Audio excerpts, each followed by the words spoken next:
একটু তো রোদটা উঠাতেও পারো সূর্য মামা, খাও না, শরীরে ক্ষমতা নেই একটু, হ্যাঁ একটু বেশি করে জোরে জোরে উঠতে পারো না? নিজেকে আগলে রাখো, পরিবার অনেক পরে, জানো তো অনেকে বলে না নিজেকে ভালোবাসে স্বার্থপর, স্বার্থপর হও, নিজেকেই ভালোবাসো, অন্যকে নয়, আগে নিজেকে ভালোবাসো। বলো বলো। কানা গরু বাউনের দান, বাউন বলে আরো হাত।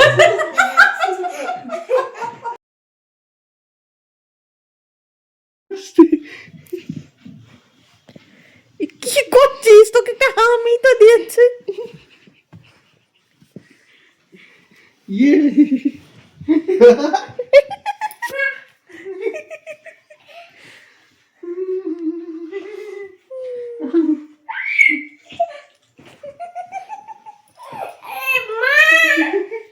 হয়ে গেল, হয়ে গেছে।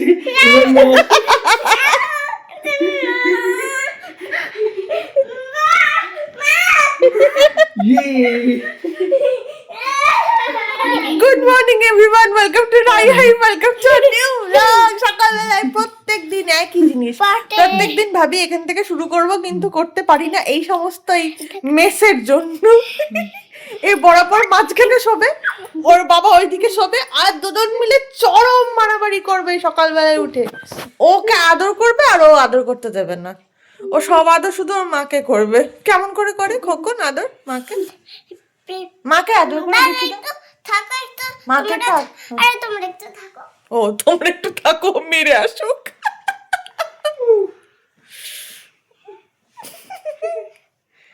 আটকে গেছে, পাপা ঢুকে গেছে, আর পারবি না। আমি দেখবে নিচে।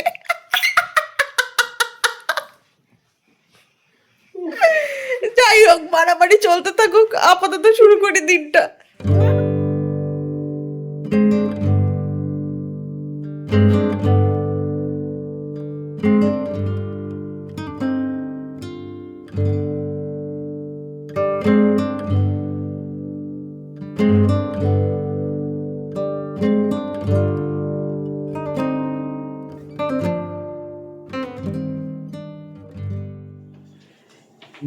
এই ভদ্রলোক আজকেও উল্টেছেন। না সেদিনকে তো ঠান্ডায়, আজকে আবার গ্যাস অ্যাসিডিটির সমস্যা।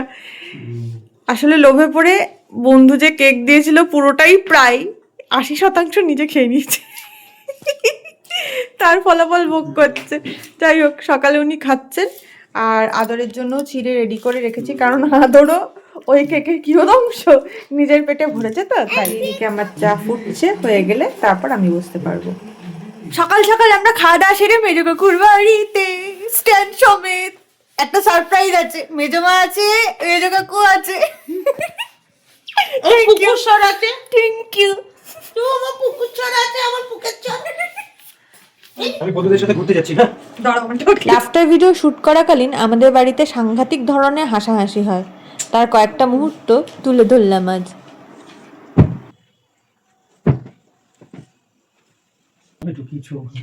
শুটিং কি করবো, আমার সোয়েটারের সঙ্গে বোতাম লেগে গেছে।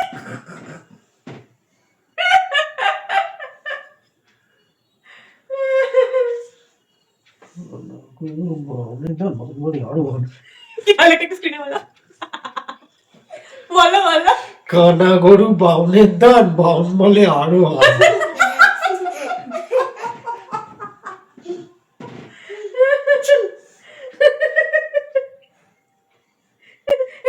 এইসব ছেড়া মারা বামুনদের এইসব আছে। ও বাবা, হবে না, দেখো কি অবস্থা। বাবুল ডাকো ডাকো করে পাচির কাছে কেমন করে লাগবে? আরে বোতামটা খুলে যেতে পারে না, তাহলে আমার বোতাম সেলাই করতে বসতে হবে। এই খুলেছে, দেখেছো? দেখাচ্ছ? এটা দেখাবার সাথে সাথে এটাই তোমাদের ভিডিও হয়ে যায়। তোমাদের কাজ না। হ্যাঁ এটাই ভিডিও, এটাই ভিডিও। হ্যাঁ এটাই বুঝে না, হেসে না, হি হি হি। এই তুই তো বস, তুই তো বস। একে নিয়ে ভিডিও করা যে কি জ্বালা। আর ওকে স্নান টান করে রেডি করিয়ে নিচে পাঠিয়ে দিয়েছে ওর বাবার সাথে। ওর বাবাও স্নান করেছে, বাই দ্য ওয়ে। আজকে একটুখানি না রোদ উঠেছে, সামান্য হলেও উঠেছে, আর তার জন্য কতগুলো কাজ হয়। চলো ছাদে চলো, পুজো তো দেবো, চলো দেখতেই পাবে।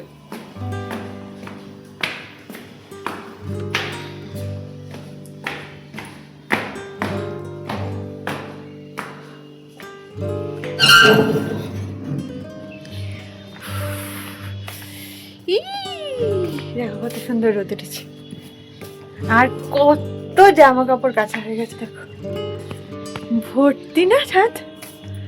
কি ভালো লাগছে, আবার কতদিন ধরে ভাবছিলাম জামা কাপড়গুলো কাচবো, লেপটাও রোদে দেওয়া হয়েছে মা বাপির।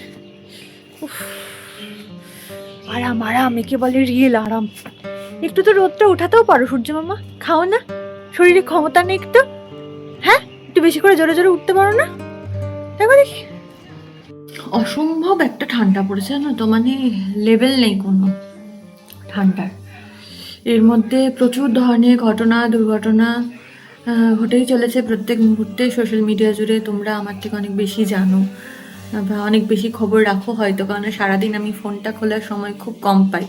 তোমরা হয়তো বলবে যে তাহলে ব্লগ করছো কী করে। ক্যামেরা অন করা, সোশ্যাল মিডিয়া অন করা, দুটোর মধ্যে পার্থক্য আছে।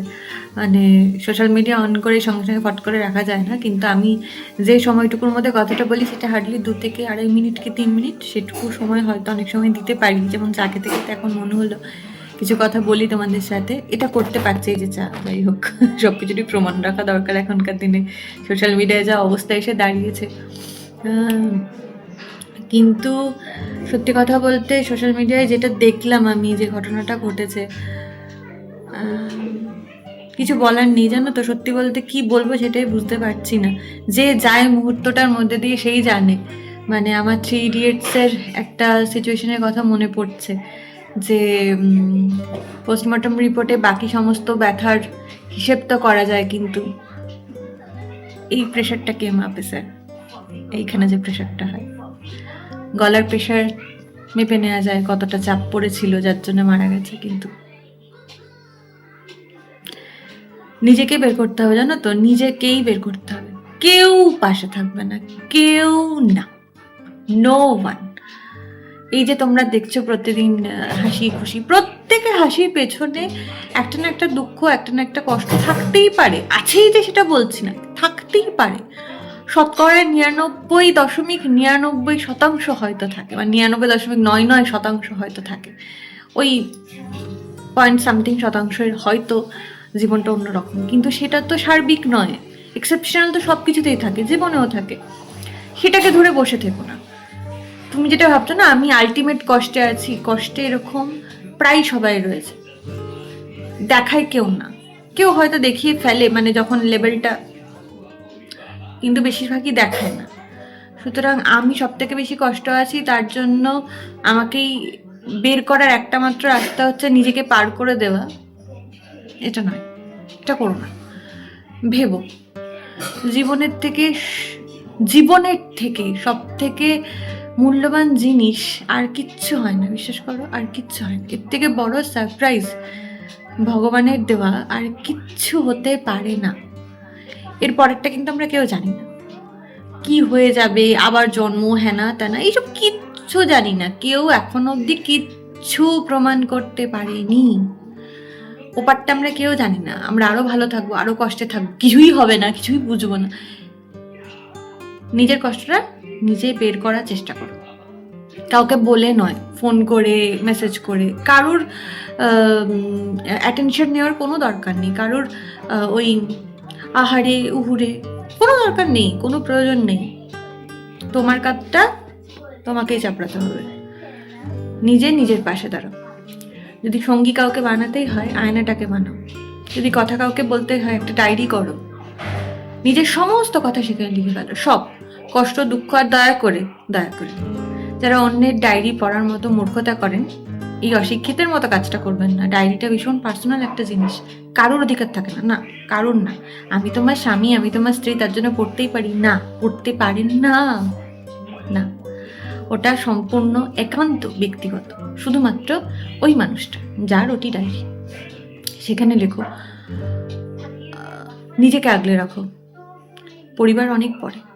জানো তো, অনেকে বলে না নিজেকে ভালোবাসে স্বার্থপর হও, নিজেকেই ভালোবাসো, অন্যকে নয়, আগে নিজেকে ভালোবাসো, তাহলে দেখবে সবাই একদিন না একদিন তোমাকে ভালোবাসবে।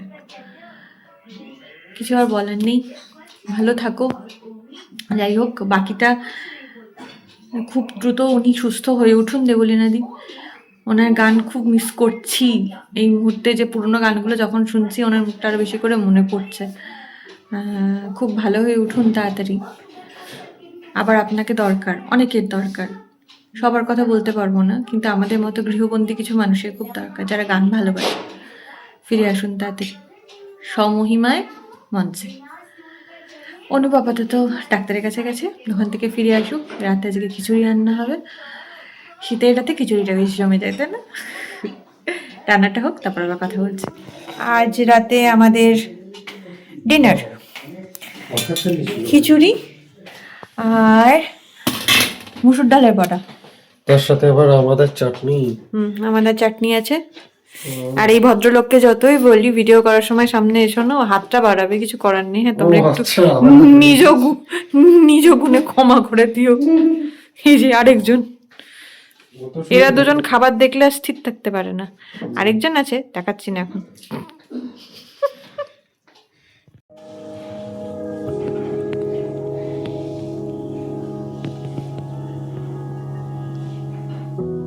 আজকের মতো হলো ডিনার কমপ্লিট। এরপর কখন ঠান্ডা কমবে আর কখন ঘুমোতে পারবো জানি না। বিশেষ করে আদর এই দীর্ঘক্ষণ ঘুমানোর পরে রাত্রে ঘুমোতে চায় না মোটে, তার মধ্যে এই কেশরুগী। না ঠিক হয়ে যাবে তাতে, ভালো ছেলে। দেখা হচ্ছে আবার কালকে, কিরকম ওয়েদার থাকবে জানি না, তবে দেখা শিওর হচ্ছে। Good night. বরফ সমেত বাই।